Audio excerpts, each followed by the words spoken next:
দেখেন ভাই, বাঁশ দিয়ে কি জিনিস বানায়, এদের মাথায় কি যে বুদ্ধি, চাইনিজদের মাথায় বিলিভ করতে পারবেন না আপনার না দেখলে। দেখতে থাকুন বাঁশ দিয়ে কি জিনিস বানাইতেছে। প্রথমে দেখেন বাঁশটারে হালকা করে গরমে হিট দিয়ে নিতেছে। বাঁশের উপরের যে আঁশটা আছে না, আঁশটা তুলতেছে। দেখেন এই আঁশ দিয়ে কি বানায় দেখুন, ভালো করে দেখুন। এটার প্রসেস করতেছে, সুতা বানায় ফেললো।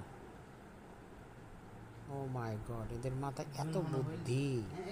এই জন্য তোরা পৃথিবীকে অর্থনৈতিকের দিকে এখন 1 নম্বরের দিকে যাচ্ছে। দেখুন দেখুন, বাঁশের আঁশ দিয়ে জুতা বানায় ফেলতেছে। এমন জুতা বানাবে এটা, ও মাই god, what intelligent they R.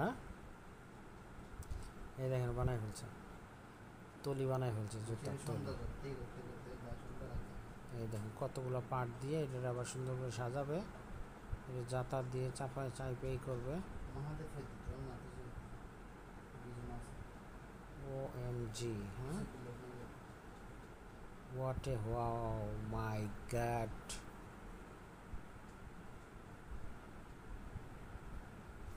Good good, হয়ে গেছে। কত সুন্দর! এটা কাটতেছে, কাটলে দেখেন তলিটা কাটলে কি বের হয়, দেখছেন?